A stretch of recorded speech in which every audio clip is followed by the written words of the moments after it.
More than just a touch of outrage. CBS 4's Ted Scowen is live at Stoneman Douglas High in Parkland with why they are so upset. Ted. Well, Maribel and Elliot, many students as well as teachers believe that the reassignments were unfair. Meanwhile, you had some parents out here who were protesting as well, saying it's about time people are being held accountable. Teachers lining up outside Marjorie Stoneman Douglas High School, angry that 4 of their administrators were reassigned in wake of the school massacre that left 17 people dead. They understand what we went through. They helped to keep kids safe. They should be here with us. Now we're going to be getting 3 new administrators who don't know us, who don't understand what we went through. What do we want? What do we want now?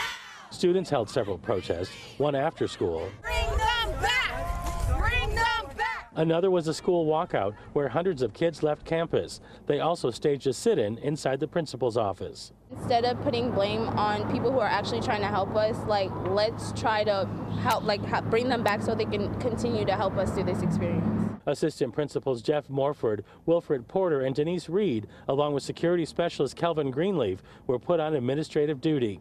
This comes after the district got information from the Marjorie Stoneman Douglas Safety Commission. It cited several issues, including a delayed code red call, unlocked and unguarded gates, along with alleged complaints made to school administrators about Nicholas Cruz's behavior that were dismissed. Some parents protesting as well, but on the other side. For Peter Wang, go back inside. Bring them back! Disgrace. Hold the staff accountable for their failures, which led up to 17 deaths. This is a disgrace. Parents here believe the district is finally holding people accountable. Andrew Pollock's daughter Meadow was killed in the massacre. The gate shouldn't have been open. There should have been a code red in place. Multiple tips from students to these administrators were heard on deaf ears. They weren't followed up, and people need to be accountable. Now, earlier today, we got a look at an internal memo that shows who's going to be replacing these 4 people who were reassigned. It appears that 3 of them are former employees here at Marjorie Stoneman Douglas. Live in Parkland, Ted Scowen, CBS 4 News. Ted, thank you. Confessed Parkland school shooter Nicholas Cruz was in court today. The judge did not rule on a request by his lawyers to keep jail records about his mental condition sealed to protect his privacy. They are from daily observation reports done by corrections officers because Cruz is on suicide watch. Cruz's trial date has not yet been set. His next hearing is set for January 8th. We have some new details on a string of church burglaries in Miami Gardens. Police say for over a year, Jason Reynolds was the man targeting them. Reynolds would allegedly break into churches overnight and steal items such as music equipment, then sell the stolen goods at pawn shops. He is being held right now at TGK. And now to a CBS 4 News safety alert. After the brazen burglary of a man in his residence in Hollywood, police are searching for a woman they say is responsible, and they think she may have victimized others. CBS 4's Hank Tester is live for us in Hollywood. What people need to know to protect themselves and the latest information from police. Hank? Well, to protect yourself, listen to this story. They got along just fine, probably got along too well, and then things went downhill real fast. Let's take a look. They look like the happy couple home after a good time. Hollywood, November the 19th. Michael, who does not want his face shown, met the lady at a restaurant bar. They got along fine. Went to his condo. I got here at about 3:30, 4 o'clock. We went upstairs. We had our interlude, and I opened up a bottle of champagne. Within about 15 minutes of opening up a nice bottle of champagne, I was asleep. The woman described as white, between 30 and 40 years of age, 5'3" to 5'5", black hair. You see her leaving the condo complex alone with a very large shopping bag. And what's in that bag? The value is about $50,000. In watches? There's watches, there's a ring, there's the Revo sunglasses, there's cash. So what started out as a fun night turned into a real mess for Michael, who's offering a big reward for anyone who can turn the woman in who drugged him. Turn her into the cops. Offering a $10,000 reward out of my own money. Bottom line, he let her pour the champagne. The rest is history. Well, first I woke up and I'm dizzy and I don't do drugs, and I knew that I was drugged. We reached out to local police to ask them if she might be connected to some group or other crime organization. They've not gotten back to me on that. If you know anything, you have an opportunity to rake in not only 10 grand from Michael, but also 3,000 from Crime Stoppers if you put this lady away. The number to call, 954-494-TIPS. That's Broward Crime Stoppers. I'm Hank Tester, CBS 4 News. Back to you. Hank, thank you. A second cyclist is dead following this weekend's crash in Davie. Carlos Rodriguez has died from his injuries sustained in Sunday's crash. Denise Marsh also died and 6 others were injured when a motorist drove into a group of cyclists at State Road 84 near Flamingo Road. One cyclist, Edgar Reyes, is still hospitalized in stable condition. The driver has not been charged. Police say they are searching for 2 suspects in a family tragedy. A pregnant mother in Opelika was shot and killed in front of her 13-year-old daughter, who was also shot. Tonight, loved ones are grieving their loss and demanding answers. CBS 4's Peter Dench is live in Miami Gardens. Peter, you spoke to a number of family members.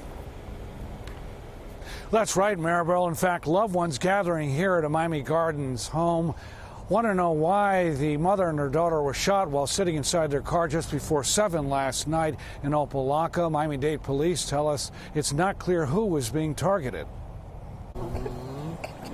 Tender moments outside a family home. 13-year-old Alexis Richardson weeps uncontrollably. She has survived a shooting that took the life of her 3 months pregnant mother, 33-year-old Quantia Curry Golden. They were in this car outside an Opelika home. I loved her, and she just didn't deserve this. Alexis was wounded and came home with her right arm in a sling. Curry Golden's sister spoke out. For this to happen to her is horrible. She would give you the shirt off her back if you needed it. She would give you her heart if you needed it. She had counted on her sister. Imagine you going on in life without your big sister, without the one you depended on your whole life. Imagine that. How would that make you feel? 7 years ago, Stooks lost her brother, 20-year-old Donald Jones, to a drive-by in Miami. I had a brother it happened to. Now I have a sister, and that hurts. I don't have nobody to just hug me when something is going wrong. The victim's mother, Gladius Barnes, has now lost 2 children to gun violence since 2011. I lost one baby. We still don't know who shot him. No one ever got caught. Just please help me one time. That's all I ask for, please. I'm sorry. You have to come for it. You just have to. If that was your sister, you would want somebody to come for it. If that was your brother, you would want someone to come for it. Now, the granddaughter in this case was visiting her best friend in Opelika. Miami-Dade police say at least 2 males walked up to the car she was in and opened fire and took off on foot. Right now, there's no good description of them. If you can help, call Miami-Dade Crime Stoppers at 305-471-TIPS. There's a reward in this case of up to $3,000.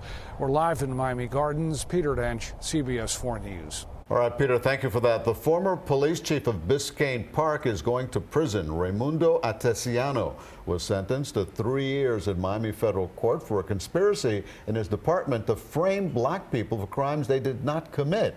3 other former officers have also pleaded guilty in the case, and prosecutors say the crimes for which black people were falsely arrested included burglaries and vehicle break-ins. 2 ex-officers were sentenced to a year each in prison, while the third got just over 2 years behind bars. Still ahead at 6, pomp and circumstance in the Miami-Dade and Broward Commission chambers. Plus, Broward County has a new mayor. We'll tell you who it is next.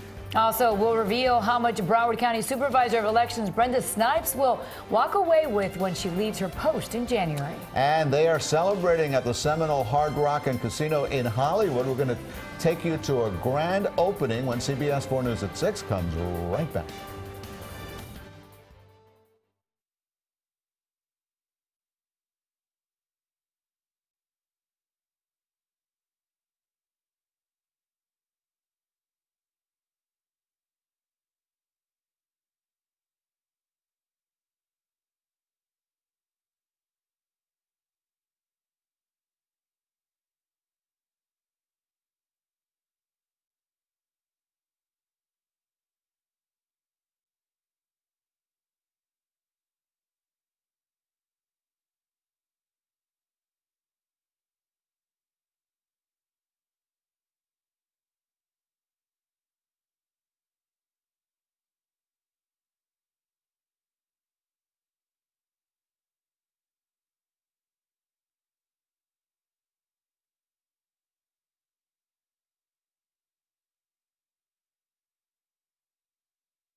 When Broward County Supervisor of Elections Brenda Snipes leaves her post in January, she will receive what some are calling generous pension benefits. Snipes resigned this month following the recount that had Broward in the national spotlight for all the wrong reasons, including slow vote counting. According to the Sun Sentinel, Snipes will be eligible to collect nearly $130,000 a year in state pensions for her combined 50 years as a public school educator and public official. Snipe earns just under $179,000 a year. No, at 6 o'clock, 6 re-elected Miami-Dade County commissioners were sworn in today to serve another 4-year terms. An installation ceremony for the re-elected commissioners was held at the Adrian R. Center. At the ceremony, Commissioners Daniela Levine Cava, Jose Pepe Diaz, Jean Monesteem, Rebecca Sosa, and Javier Soto. They all spoke about their accomplishments and their goals for the years ahead. Commissioner Xavier Suarez there as well. Mark Bogan is the new face of the Broward County government. Commissioners today promoted the vice mayor to mayor for a 1-year term. Bogan says his theme for this year will be Broward getting things done. Outgoing Mayor Beam Furr, who will retain his seat on the commission, delivered the 2018 State of the County address. He listed several of the county's biggest accomplishments ahead of the swearing in. So, ladies and gentlemen, colleagues, that's what you call a good year. Yes. That was a good year. And from where I'm sitting, I have no hesitation in saying that the state of the county is solid and strong, caring and compassionate, and well positioned for the future. Dale Holness will be the new vice mayor of Broward County, also sworn in today, former Pompano Beach Mayor Lamar Fisher. Now to the Trump presidency, one day after his former campaign chairman Paul Manafort was accused by Robert Mueller of violating the terms of his probation. President Trump taking to Twitter today. Mr. Trump accusing Robert Mueller of, quote, going rogue. CBS 4 anchor Diane Magnum is here with more on that. Diane? Yeah, Mueller's office now maintaining that Manafort repeatedly lied to federal investigators, opening up Manafort to all kinds of new legal trouble. But it also means the Russia probe is losing a cooperating witness. The president was involved in no wrongdoing, was not part of any collusion. The White House now appearing to distance itself from new developments in Special Counsel Robert Mueller's investigation into Russian collusion. We're ready for this to wrap up. The president's former campaign chairman, Paul Manafort, pleading guilty in September to criminal conspiracy charges in exchange for his cooperation with the investigation. But yesterday, Mueller filing documents with the D.C. federal court saying, quote, Manafort committed federal crimes by lying to the FBI and the special counsel's office on a variety of subject matters, which constitutes breaches of the agreement. Manafort's lawyers telling the court their client believes he provided truthful information. The president unleashed several tweets today against Special Counsel Mueller, accusing him of damaging the justice system. Yet some lawmakers are worried a presidential pardon could do more damage. I think a pardon would promote a firestorm here. It would be solid evidence of obstruction of justice. But defenders of the president say they think that is unlikely. I don't see Mr. Manafort getting a pardon. The White House also dismissing talks of a pardon. I'm not aware of any conversations for anyone's pardon. The special counsel has now requested a judge no longer delay sentencing Manafort, who could spend the rest of his life behind bars. And one final note, the president's lawyer is turning in his answers to the special counsel's written questions concerning the Russia probe last week. Diane Magnum, CBS 4 News. Diane, thanks a lot, and look for much more tonight on the CBS Evening News with Jeff Glor. That's at 6:30 after CBS 4 News at 6. Now, more than a month and a half after Michael, officials say the hurricane was responsible for even more deaths in Florida than had been thought. Authorities have raised the state's death toll to 43. State emergency management officials tally storm-related deaths based on rulings from district medical examiners. Michael slammed Florida's panhandle on October 10th, roaring ashore as a Category 4 hurricane. Yeah, terrible to hear about the death toll. And this cold weather, Lissette, that we're getting tonight could be bad news for people out on the street. Homeless people is what I'm thinking about. Oh, absolutely. Everyone is going to need to try and bundle up and layer up as we head throughout the night tonight into tomorrow morning. Temperatures will be falling to the the 40s, the low 50s, and that is certainly cold for South Florida standards, certainly below our average of around 61 degrees for this time of year for our lows. Right now, a view from our Broward camera in Fort Lauderdale, and it is nice and clear. Temperatures are cool with 65 in Miami, 64 Fort Lauderdale, 73 in Key West. In the wake of the front, the winds have shifted out of the northwest, 10, 17, 18 miles an hour, winds gusting as high as 24, 25 miles an hour. You can see that here in Pompano Beach, a gust of 22. Down to Key West we go, and the gust 24 there, so a little blustery in spots. And you can see the upper 60s in Kendall and Homestead, and 69 currently in Marathon. So temperatures have been tumbling throughout the day, and that will continue throughout the night. You can see we're about 15 to 18 degrees colder in comparison to yesterday at this time in Broward and Dade County, and we're seeing low 50s in Central Florida, upper 40s in Gainesville, Jacksonville, Tallahassee, and the coldest air across the eastern half of the country, with 30s and the 40s stretching from Atlanta up through the mid-Atlantic, northeast New England areas through the Midwest, the Great Lakes mostly in the 20s. We have 60s and 50s in Texas, and on the West Coast mostly 50s and 60s as well, where a big storm system is leading to some rain and mountain snow from parts of California up through the Pacific Northwest and stretching into the Rockies. Seeing a little bit of snow and a wintry mix for the northern plains, and a little bit of snow also across the New England areas, and that's going to continue to push away from the northeast today. Now for us, lows will be tumbling to around 50 degrees along the coast. Inland areas, the upper 40s, but I want to break it down county by county, because by tomorrow morning, many areas will be in the mid to upper 40s, as this has turned out to be a stronger front, and the coldest readings will be inland. Coral Springs could dip down to 46, 47 in Plantation, 46 in Weston and Miramar. You are not going to need the air conditioning tomorrow. Some of you may be turning on the heater, in fact. 48 in Oakland Park, 49 in Fort Lauderdale, 50 in Hollywood. So along coastal areas such as Aventura, Miami Beach, Miami, Coral Gables, likely going to see temperatures around 50. However, upper 40s through Miami Gardens, Miami Lakes, the western suburbs, and Kendall, and down south into Homestead could see the upper 40s. When you factor in the winds, though, it could feel like the mid to upper 40s for everyone by the time tomorrow morning rolls around and you're getting ready to head to work and take the kids to school. Make sure you have those heavier jackets and sweaters and boots. You'll need them tomorrow morning. Small crafted advisory for you boaters, seas 2 to 4. Tomorrow, gorgeous day, upper 60s. It's going to stay cool and breezy. And as you can see, that dry air is going to stick around as we head throughout your Wednesday, Thursday, Friday. It's not until the weekend that we see the return of the moisture for some showers. So at least for the next few mornings, we'll enjoy chilly starts, and then temperatures back in the 70s Thursday, upper 70s Friday, warmer this weekend with low to mid 80s. Lissette, thank you. The Seminole Hard Rock Hotel and Casino Hollywood hosted a guitar smash today to celebrate the grand opening of the new Hard Rock Cafe Hollywood and Casino expansion. The cafe and casino are the first finished areas to open as a part of the $1.5 billion expansion project.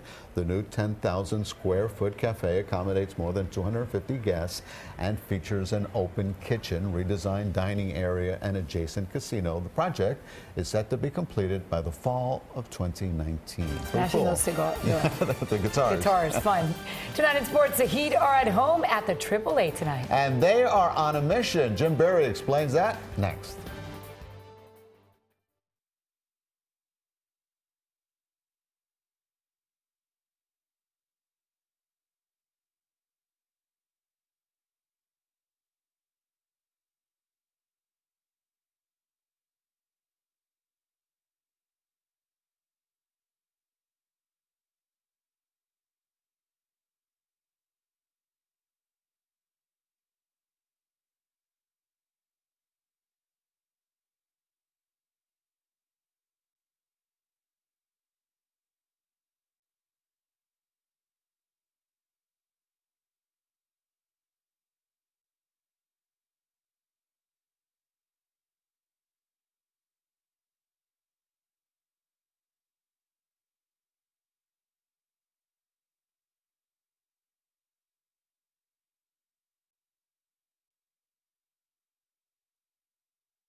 Jim is here talking about the Heat in action tonight. Yeah. That's right. The only Heat is on the court, not in person, right? Exactly. Yeah. And the Heat, you know, they need to kind of get going here. So far they've been kind of, we need to see, you know, let's go, guys. The Heat, the good teams do not have losing records at home, so they hope to start turning that around tonight against Atlanta. The Heat have at least been feisty on the road with 4 wins and 9 tries away from home.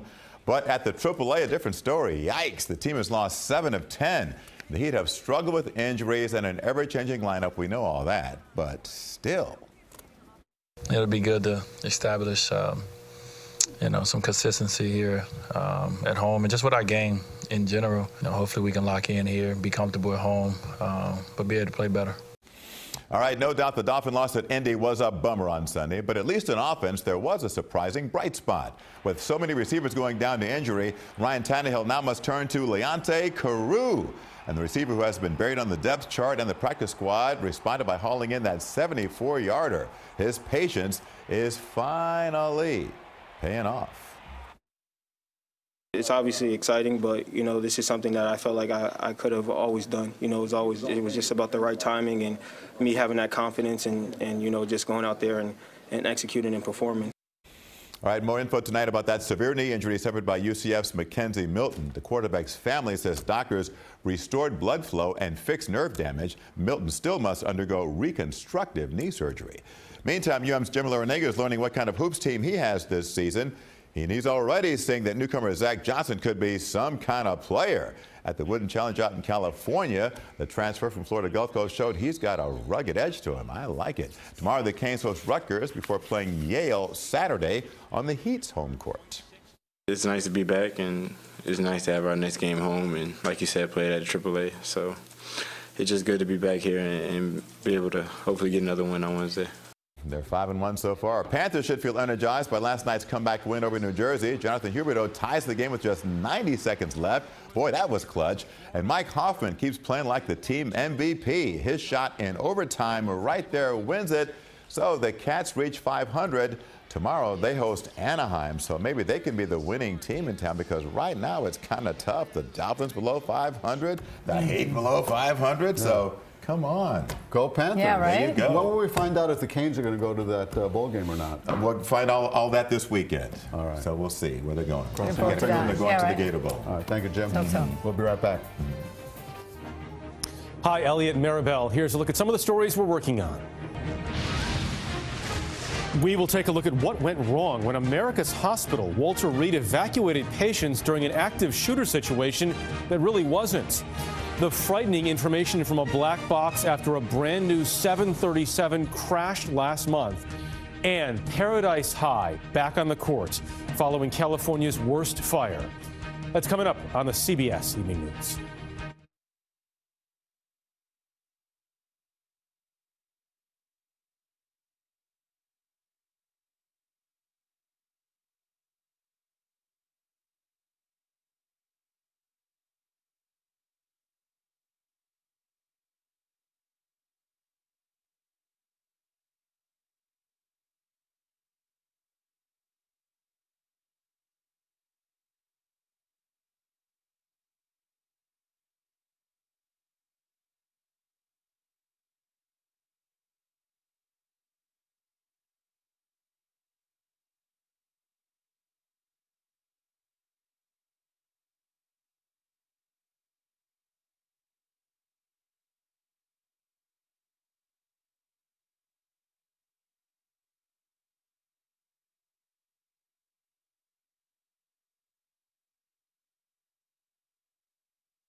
And finally at 6, there's no misinformation about this. Misinformation is dictionary.com's word of the year. The word has been around for centuries, but it made a major comeback in 2018. Now, that's due to the large amount of fake information that made its way to the internet this year. The annual word of the year is done to shine a light on the most searched or used word. The runner-up words of the year were representation, self-made, and backlash. Whatever happened to fun words like selfie? Right?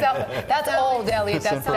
Yeah, all right. That's our news for now. The CBS Evening News with Jeff Glor is next. Then we're back at 7.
Where's Andy? Yeah. And he the producer, director, and all that. He was really good in the movie. Really. Yeah. So was she. I mean, yeah. They all were, you're right. Very good.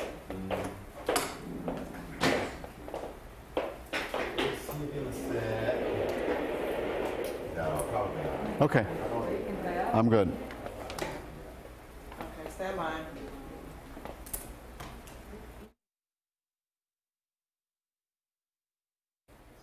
I'm Elliot Rodriguez with a news update. Afraid of heights? Well, don't watch this. Sheer terror for a Florida man vacationing in Switzerland when his first ever hang gliding experience goes horribly wrong. The instructor forgot to attach himself to the harness of the glider, and that's not good. The man had to hang on for dear life until they were close enough to the ground for him to jump. He walked away with only a broken wrist and a torn bicep. Not bad considering the alternative. By the way, he says he plans to try this again. Here's meteorologist Lissette Gonzalez. Oh, that's scary. All right. Our weather is not scary, just really cold. Lows will fall to the 40s by Wednesday morning. Highs in the upper 50s, low 50s by Thursday. Highs in the 60s, warmer as we head into the weekend.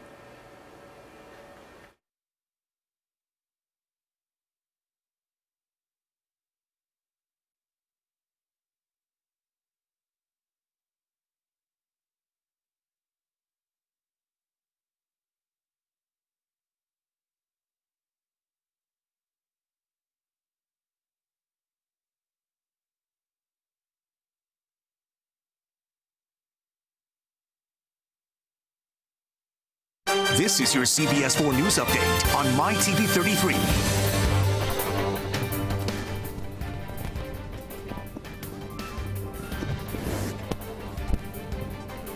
Yeah, let me read this.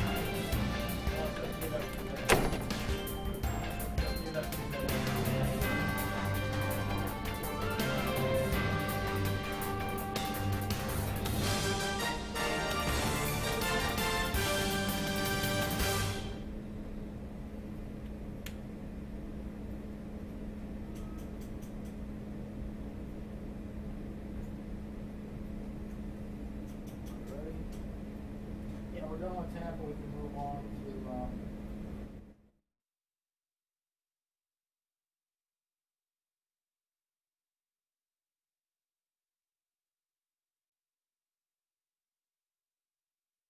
This is your CBS 4 News Update on MyTV 33.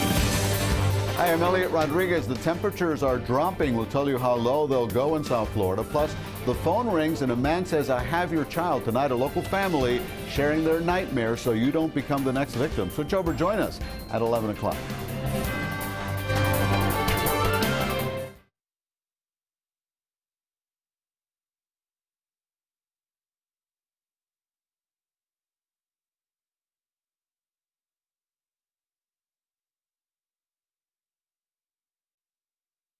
This is your CBS 4 News Update on My TV 33.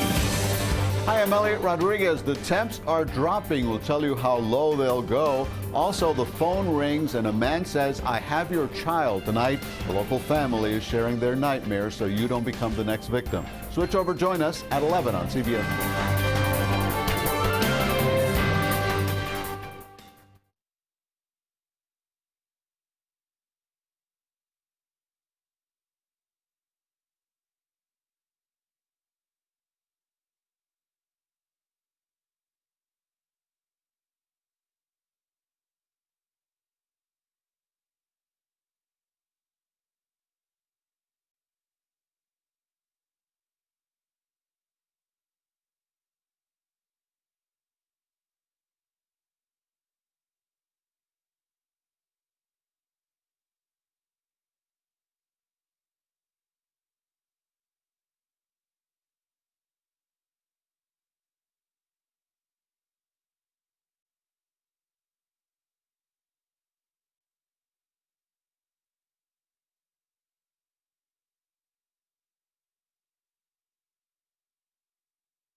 This is CBS 4 News at 7.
Teachers lining up outside Marjorie Stoneman Douglas High School, angry that 4 of their administrators were reassigned in wake of the school massacre that left 17 people dead. They understand what we went through. They help to keep kids safe.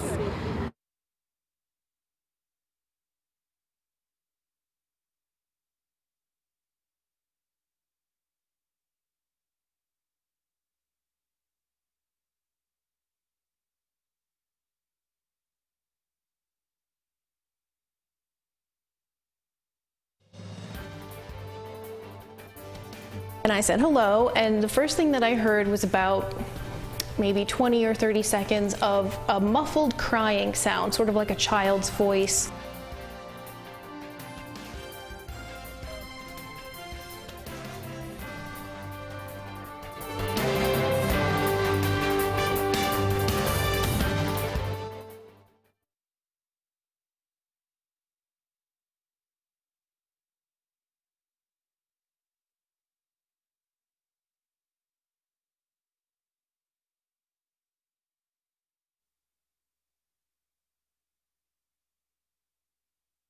Katie Watson was in her Coral Springs kitchen Monday when her cell phone rang and she picked it up. Hello? And as ParklandTalk.com first reported, there began a scary conversation. And I said hello.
To give us our unprecedented look at anti-Semitism in Europe, we spoke to more than 7,000 European citizens across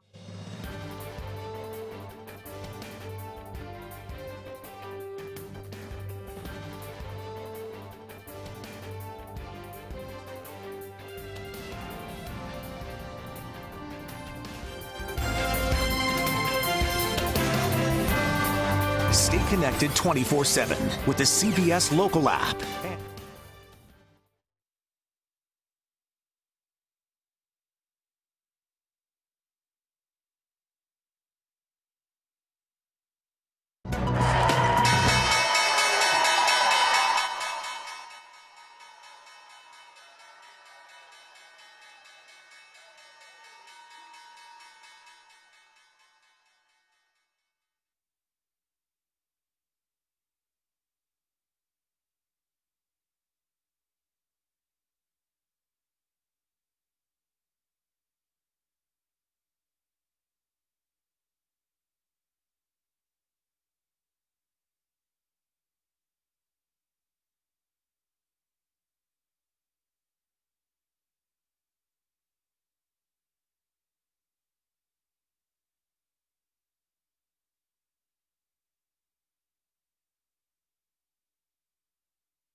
123, 123, 123 for 5.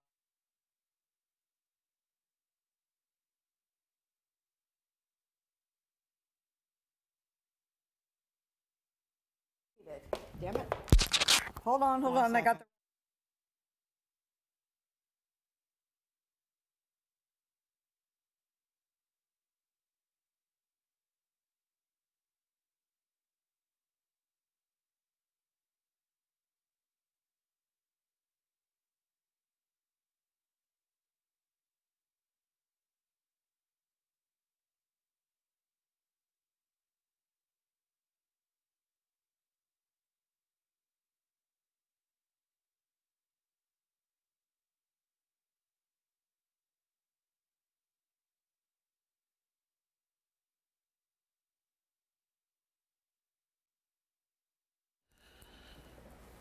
Testing 1, 2, 3, 4, 5.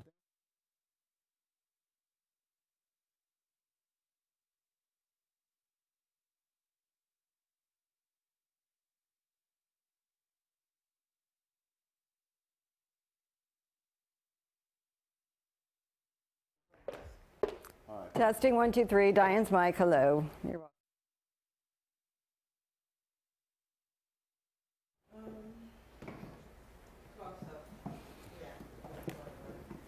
Okay, little excitement.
This is CBS 4 News at 7. A live look right now at 7 from our camera high above downtown Fort Lauderdale. Our first real taste of winter is moving in tonight. Yay. Yay, that's right. Unless you lock yourself indoors and hide under a blanket, you will soon be feeling the chill. Yeah, you know, our friends and family up north may laugh, but everything's relative, right? And by our standards, dipping into the 40s is a big deal. Meteorologist Lissette Gonzalez is here now with everything we need to know. Hi, Lissette. Hi, Diane, Elliott. It is a big deal because typically our lows are right around 60 this time of year. So some areas will be about 10 to 15 degrees below that by the time tomorrow morning rolls around. Right now, as we're looking from our Fort Lauderdale camera, today our highs were much cooler too in comparison to yesterday, with low 70s in Miami, Fort Lauderdale due to the clouds in the wake of the front, 83 in Key West. And now the winds have shifted out of the northwest. That is going to help to transport that cold, dry air down across our state. Wind flowing about 10 to 20 miles an hour. So with that breeze, it's going to feel even chillier to the skin. Currently, temperatures already in the low 60s in Pompano Beach, Fort Lauderdale 61, in Weston 63, in Hollywood 65 for Miami Beach, 63 in Miami, 65 in Homestead, and low 70s through Key West. As you can see tonight, lows will be right around 50 along the coast. Inland areas will be colder with 48. You're not going to need that air conditioning tonight into tomorrow morning. Some of you may even be turning on the heater, as we'll see lows in the upper 40s for much of South Florida.